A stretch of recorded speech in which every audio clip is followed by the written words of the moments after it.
We just want to ask you to please give a warm welcome to the stage to our U.S. Senator, Dan Sullivan.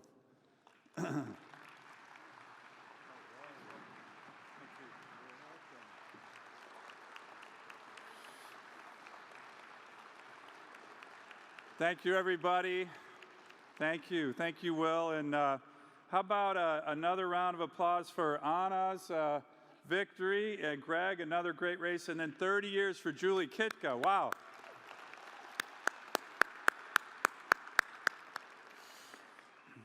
So I want to begin by thanking the Interior Athabascan people of our great state for hosting us on their land. And I want to thank our elders and all of you here at AFN. It's a great honor for me to be invited to speak and be with all of you here at AFN. It certainly is a highlight of the year for me and for my wonderful, beautiful wife, Julie, who has taught me so much about Native culture and heritage and brought me into the warmest, most generous family any person could hope for, and that family includes all of you. So I'm very honored to be back here. Speaking of family, my sister-in-laws are also here, Jennifer Fate Velez and Jennifer Fate Avner, who are also, like Julie, strong Alaska Native women, leaders at Doyon and Banal Yukon. And speaking of strong Alaska Native women, I was hoping to start this speech by asking for your prayers for my mother-in-law, Mary Jane Fate, originally of Rampart, who I know loves so many of you here. She's not able to be here in person. She's right down the road, actually, in the Denali Center. But I can guarantee you that her spirit and graciousness is still with AFN, an organization that she cared about very much, still loves very much. As you all know, there's no place in the world like rural Alaska, the soul of our state. And to fill my soul, I try to get to as many of our Native communities as much as possible and to our fish camp on the Yukon River. I love these trips. I always feel so welcomed and energized and proud of the people I have the privilege of representing in D.C. That's all of you. This past August, I had the honor of traveling with U.S. Assistant Secretary of Indian Affairs, Tara Sweeney, to Point Hope in Norvik, Kayana, Selawik, Kotzebue, Deering, Buckland, Unalakleet, Stebbins, St. Michael. It was a great trip. And again, I want to thank everybody for being such great, warm, welcoming hosts for me and Tara and our crew. As a former co-chair of AFN, Tara is no stranger to you all. But as her senator, I took it upon myself to introduce her in many of the communities that we went to. Now, of course, she didn't really need an introduction. In fact, she had lived in a number of these communities as a young girl, and our visit coincided with the first day of school in many of these villages. So, for example, in Norvik, we had a town hall on the first day of school. The community was there, all the students were there, and I got to introduce Tara and say, look it, right here, this woman went to school like you in Norvik. And she is now the #1 person in the federal government in charge of Alaska Native issues, Lower 48 Indian issues, nominated by the president, confirmed by the Senate, and 40 years ago, she was here. These wide-eyed kids were looking at her. It was amazing. And then Tara looked at all of them and said, one day one of you is going to have my job.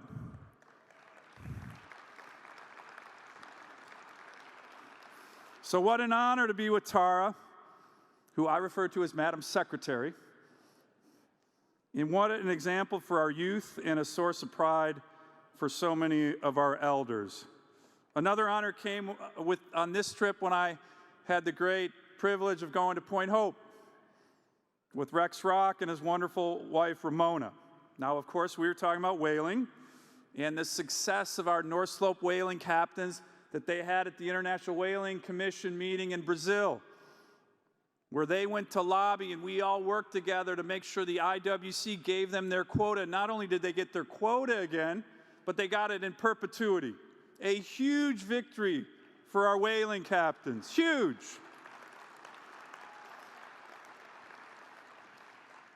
So Rex honored me with a beautiful jacket with my name on it and a depiction of his whaling crew on the back of the jacket. And I said, well, I look forward to getting out on the ice as the newest member of your whaling crew. And he said, that's great, Dan, but you know, as the new guy, you're going to be the bowyer. For the whaling captains out there, you know, the bowyer is the guy who makes coffee, cleans up after everybody else. So I said, well, that's fine, I'll be the bowyer, but can I still go out with the crew and harpoon a whale?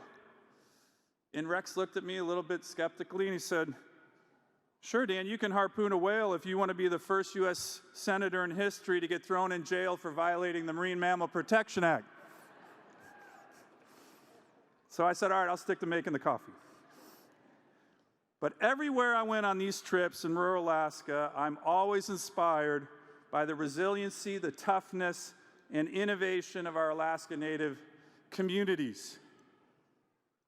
As my wife's Sitsu, our respected Athabascan elder Sally Hudson used to say to Julie and her sisters, the Alaska Native people are the most brilliant people in the world. Said that a lot. I heard it from her. And what strikes me most about the theme, this year's AFN theme, is how simple the idea of good government and good governance is. Seems to be simple, but how hard it is to achieve. As you all know, it's particularly challenging to achieve in our state, a place of extreme weather, thousands of miles of territory, and little to no infrastructure. So here's the issue. It's impossible to achieve good and stable government in your communities if your basic needs, the needs that most Americans take for granted, are not being met. When you don't have a public safety official in your community, when you don't have a toilet that flushes, or when a simple life-saving road connecting one village to another has been staunchly opposed by the federal government, it's hard to achieve good governance. For good government to work, we need public safety, we need clean water and basic infrastructure, and we need opportunities for economic development. These are the issues I'd like to focus on this afternoon. We also need a federal government that works with us, not against us. We need a federal government that keeps its promises, especially to our great veterans who have sacrificed so much. And we need a federal government that respects your lands, your rights, and the ability to self-govern. And fortunately, we are starting to see some important progress in these areas. Let me start by talking about public safety. I know we are all heartsick and filled with anger over the brutal murder in Anchorage of Kathleen Jo Henry, and we're learning more about the murder of Veronica Opachuk. Kathleen was 30 years old from Eek. She had a beautiful smile. We want their family and friends to know that we're all thinking of them, praying for them. What happened to Kathleen and Veronica was a clear case of evil, which we need to call by name when we see it and expel it from our state. We've been confronted with this kind of evil way too often. I'll never forget the pain of the family of Della Brown, the 33-year-old Alaska Native woman who was brutally murdered in 2000 in Anchorage. It was a horrendous murder that shocked our state, especially because the monster who committed it was initially acquitted. Many of you rose up and demanded justice for Della. As your Attorney General, we all worked together to make sure that her murderer was eventually put in jail for life, and he was.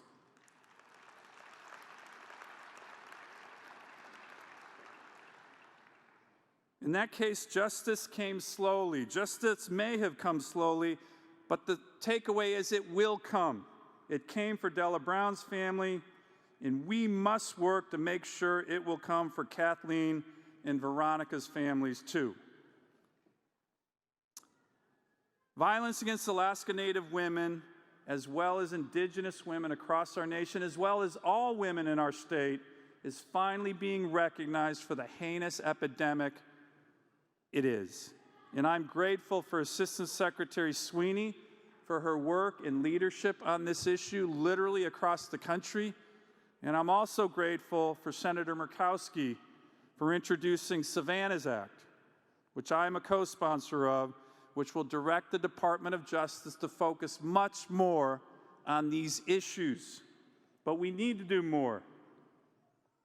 Much of my public career working with many of you has been focused on ridding our state of sexual assault and domestic violence and the predators who abuse our people. All too often, these crimes are committed by people we actually know, people we even sometimes trust. When I was your Attorney General, all of us working together spearheaded the Choose Respect initiative that brought more attention and resources to combating sexual assault and domestic violence. And this, for many people, was the beginning of a public awareness of this huge problem. But the problem still persists. We just got numbers from our Department of Public Safety on crime in Alaska. Last year in our state, the number of rapes rose by 11%. In 2017, the rape rate in Alaska was 250% higher than the national average. 250% higher than the national average. Think of that. This is intolerable. These are our sisters and our mothers and our spouses and our aunties and our daughters. These are our neighbors and our friends. This is an issue that affects all of us. All races, all incomes, all ages, people in every corner of Alaska. And it saps our creativity and our energy, and it leaves deep, permanent scars across generations. We have such tremendous potential as a state, but we simply cannot realize it if we don't stop this. If the men of Alaska don't stop this.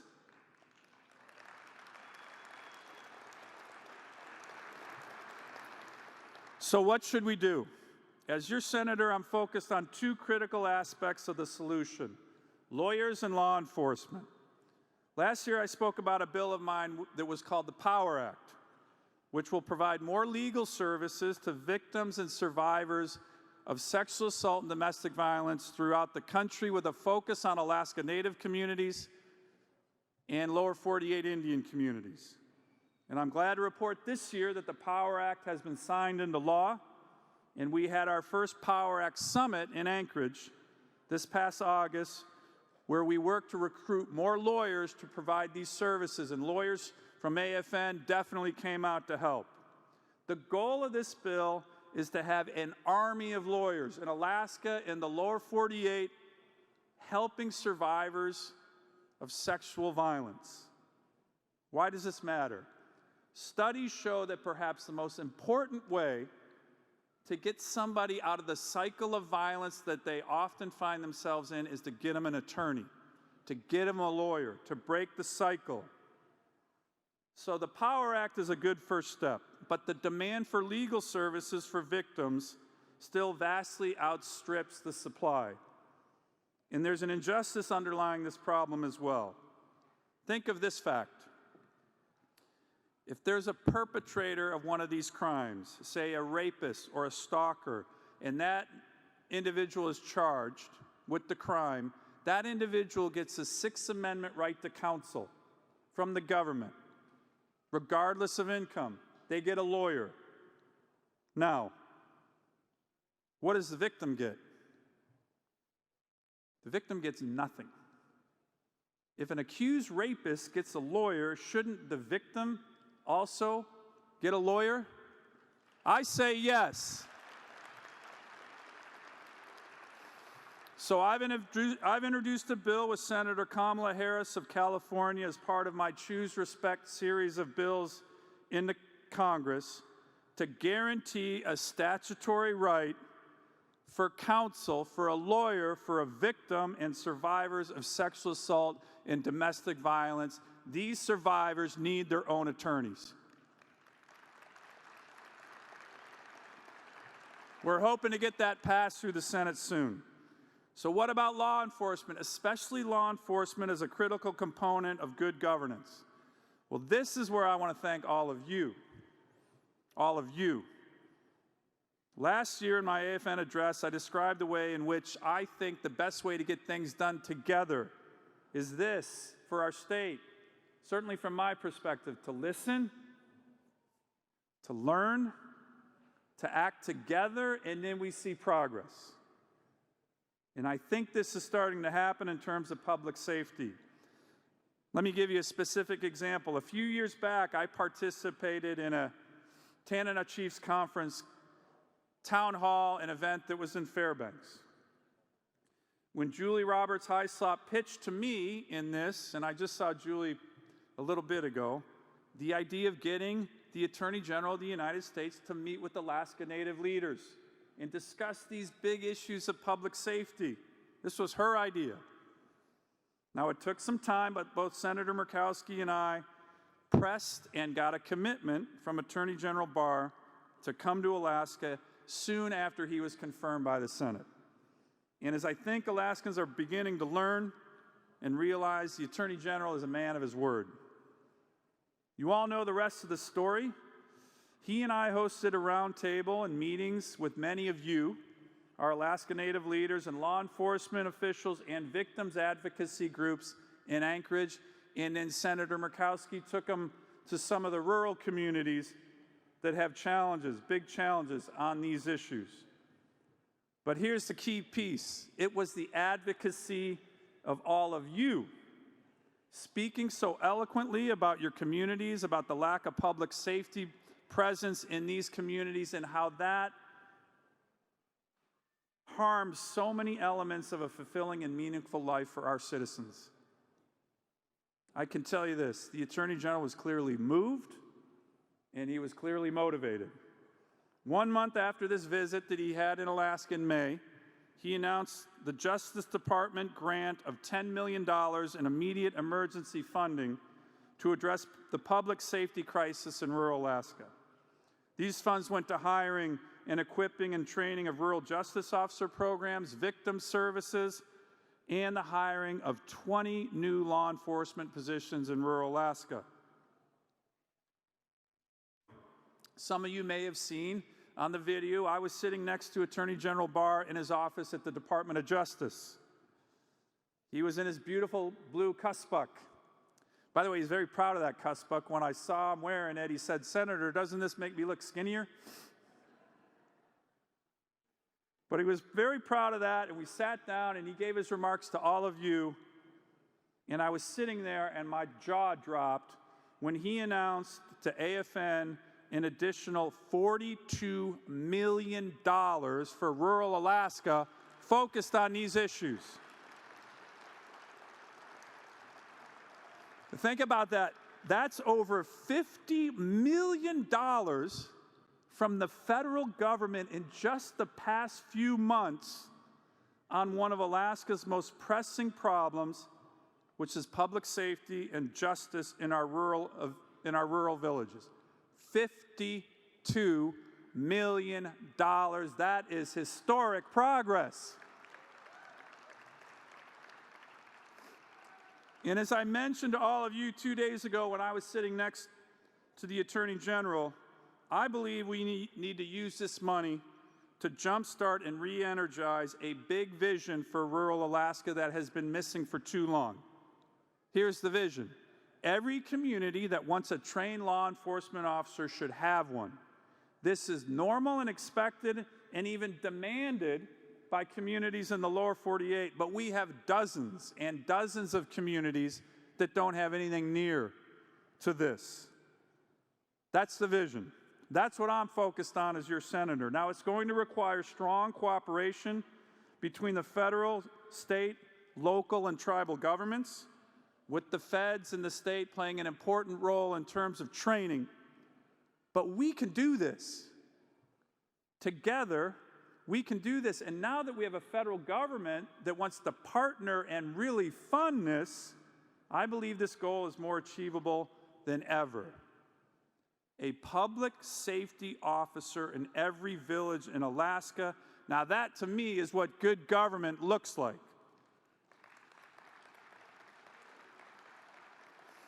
You know what else good governance looks like? A flush toilet and clean water in every village in Alaska. As your senator, this has been a passion of mine. Why? Well, in many ways, it's similar to the law enforcement matter. Pretty much every community in the lower 48 has clean water and sewer services, and the American people expect that. So shouldn't we? I say yes.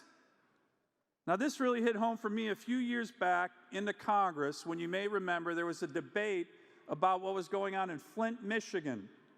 Flint, Michigan had a problem with aging infrastructure, and everybody was up in arms about it. So I started to argue in floor speeches and in committee hearings in the Senate, aging infrastructure. What about my constituents who have no infrastructure? What about the 30 communities in rural Alaska whose water and sewer systems are like those in third world countries? Shouldn't we focus on people with no infrastructure before we focus on people with aging infrastructure? By the way, some of the most patriotic communities in America with all our veterans. So in 2016, at this convention, I pledged to all of you to focus on changing that. And here's what we've done. Working diligently across the aisle, Democrats and Republicans, and with Native groups like ANTHC, we were able to design a new federal program, $300 million for small, underserved communities that lack clean water and flush toilets. It was one of my first bills to get over the goal line in terms of legislation, and we're starting to implement it. The implementation of this program, I'll admit, has been a bit rocky, but like law enforcement in rural Alaska, the trends in federal funding are significantly increasing for clean water and sewer in our great state, and I won't stop focusing on this issue until all of our communities have basic access to clean water and sewer just like they do in the rest of the United States.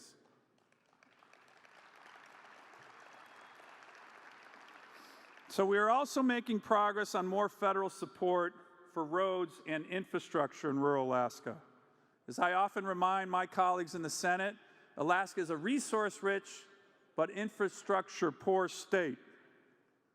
In July, on the Environment and Public Works Committee, and I sit on that committee, we passed out a 5-year highway and all 23 senators voted for it, and it's a major win for Alaska. It authorizes $3.2 billion for Alaska in terms of roads and infrastructure over the next 5 years, including a 22% increase for the Tribal Transportation Program and programs that will empower small tribes to get infrastructure projects completed in our state. And this bill takes historic steps to address the huge problem of erosion due to climate change that is impacting infrastructure in our villages all across Alaska. We see it in so many places, and the resolution, debate, and discussion that we all just had here on the floor demonstrates how important this is, but we're getting on it. Let me give you a couple examples.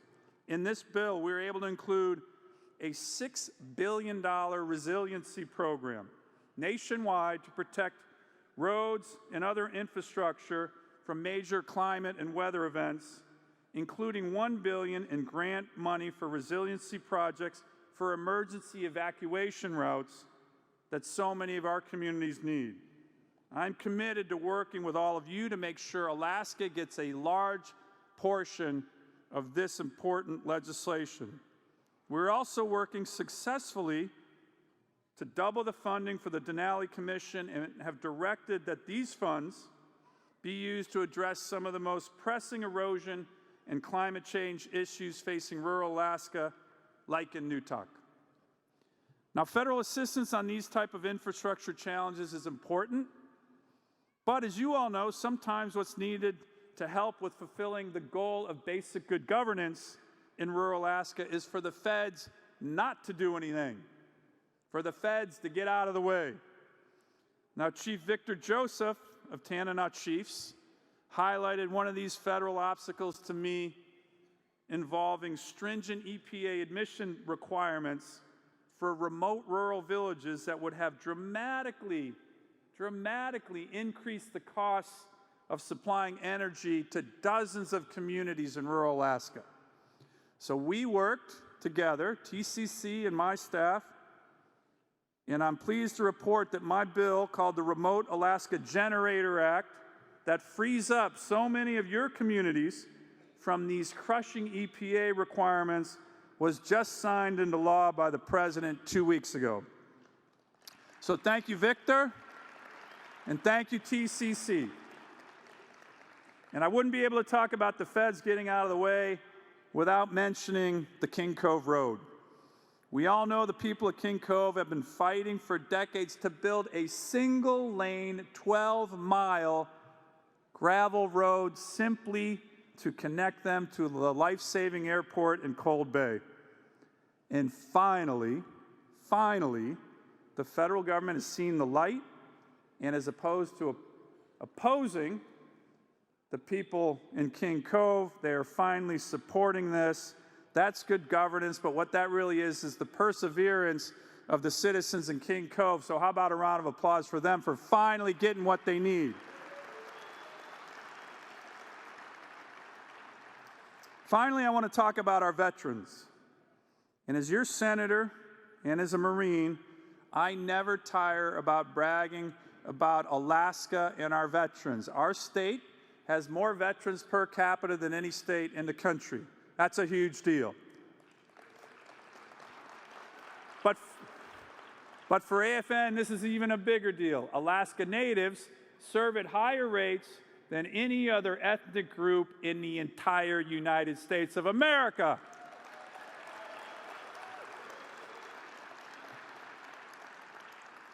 And I'll tell you this, you've heard it before from me, but I never tire of quoting the great late Jerome Trigg, a proud Marine and the president of the Arctic Native Brotherhood.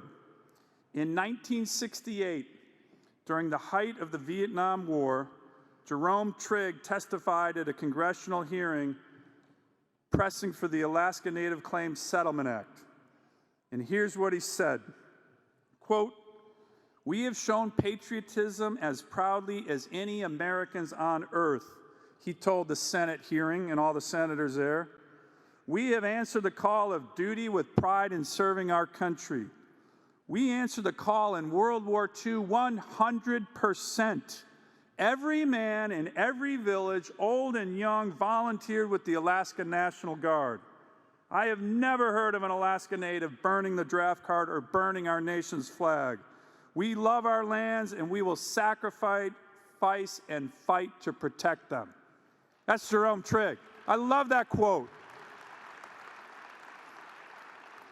This kind of special patriotism needs to be honored by our federal government. And unfortunately, it hasn't always been that way. You all know the story. And Nelson Angapuk this morning talked about the issue that we've all been working on together. And this was for our Vietnam-era vets who went to serve their country at a time when many Americans were avoiding military service. And when they came home, they were not only not treated well, but they lost the opportunity to apply for their Native allotment. Talk about an injustice. And past administrations in D.C. ignored this injustice for far too long. But all of you persevered. Together, working together, and I see many of our veterans here right now, We pressed every federal official, senators, congressmen, cabinet members.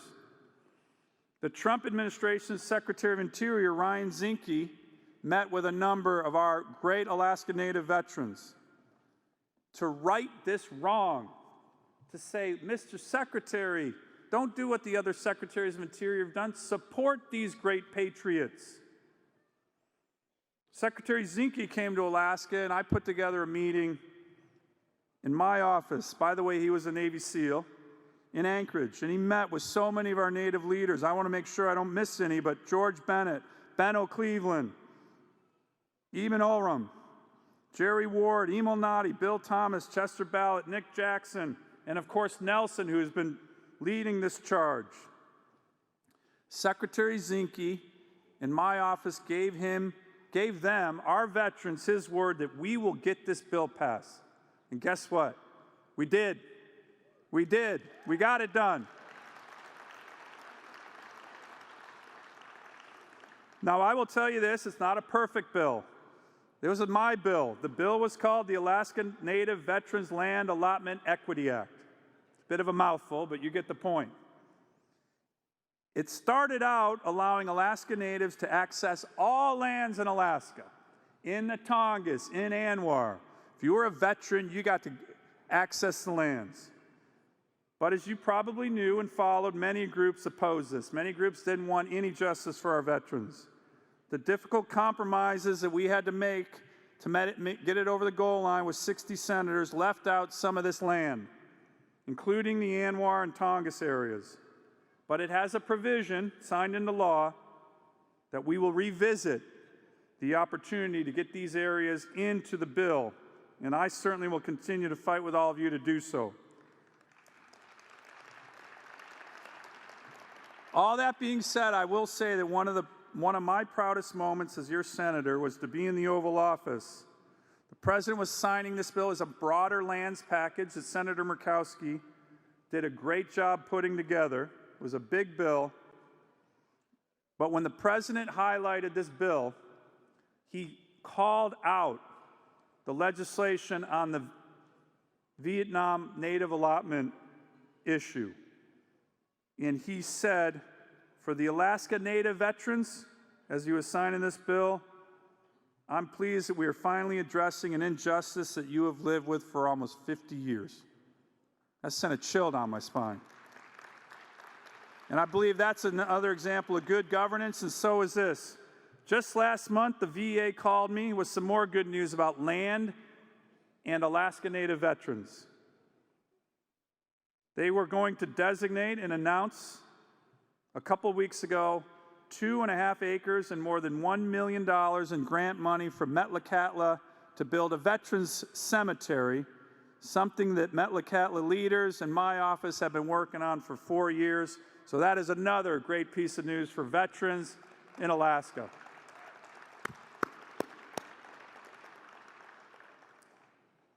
Let me conclude by noting when Alaska became a state in 1959, new systems of all branches of government were quickly introduced, with many special people rising to the challenge. I love the story of Sadie Neakok from Utiavik, the first Alaska Native woman magistrate who started that job in 1960. She later recounted, when I first started, it was difficult. I needed the help of the community, but I also needed to let them know I meant business. And from all accounts, she did mean business. Later, the judicial system in the state would see more Alaska Native women pioneer important roles, like Nora Gwynn from Bethel, who became the first woman and first Alaska Native district court judge in Bethel who would conduct hearings in Yupik. Or people like my mother-in-law, Mary Jane Fate, the first woman and the first Alaska Native to serve on the Alaska Judicial Council, which is set forth in the Alaska Constitution. That's good government, Alaska-driven. And one of the best parts of my job is to work with so many of you to press for good governance and a better life for Alaska Native people in a way that honors your traditions and heritage, but provides opportunities for all of you and all of us. I love doing this with all of you, and I literally see on a daily basis in DC and Alaska so many of you doing this, and I'm so thankful for it. Our North Slope whaling captains, who I see some in the audience, Crawford, John Hobson Jr., Mayor Harry Brower, and so many came and successfully lobbied, not just DC, but literally the world, for their communities to get their whaling quotas, and they succeeded. Melanie Banky has been working to ensure that our Alaska Native artisans can continue to sell their native crafts. Sarah Lukeen making the case for the federal government to responsibly clean up Alaska Native lands that they contaminated. Matthew Rexford's heartfelt testimony to open ANWR. Gail Schubert working diligently to get her deepwater port in Western Alaska. Hallie Bissett and Kim Reitmeyer working to fix the 8A program. And by the way, we will fix it. So thank you and so many others for this. And I'll mention one final thing. Another great part of my job is that nearly every week when we're in session in the United States Senate, I go to the Senate floor to highlight an Alaskan who's doing something special for his or her state. Somebody I call the Alaskan of the Week. And it's one of my favorite things to do. Now, these Alaskans of the Week, there's been dozens and dozens of them. They come from all over the state, all ages, all backgrounds, but they have one thing in common. They use whatever skills they have to help others, and almost all have a passion for good governance, Alaska-driven. So let me highlight just a few from the Alaska Native community that I've spoken about on the Senate floor. Everyday heroes in your communities and in our great state. Cynthia Erickson of Tanana, through her nonprofit, Sitsu has devoted countless hours to creating safe spaces for kids.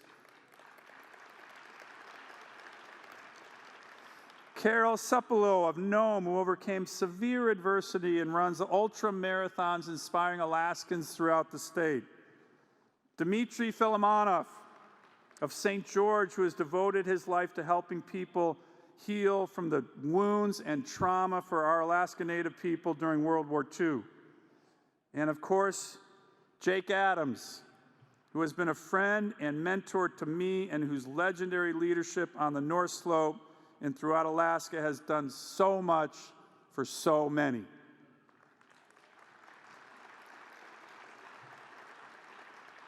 Now, some of the Alaskans of the Week that I spoke about, unfortunately, are no longer with us. John Active of Bethel, who we lost last June, was one of the first Yupik language broadcasters in the region, and the late Saul Atkinson of Metlakatla, who we also recently lost, served on the first ever Navy SEAL team under President Kennedy, saw 3 combat tours in Vietnam, went on to train SEALs for 20 years, and trained 48 astronauts, including Neil Armstrong and Buzz Aldrin, just to name a few. All of this, yet he still came home after serving in the Navy and spent years helping veterans get the benefits that they had earned. Amazing. Now, government can't create these kind of heroes who are critical in building our communities. And these heroes are constant reminders to us that at the very heart of good government, Alaskan-driven, is the very heart of all of our state and the good people that all of you are and represent. Alaska is the best people. They are here in this room. They are what make good governments. And I want to thank you from the bottom of my heart for allowing me to speak with you today. It's an honor to serve you. Anabasi.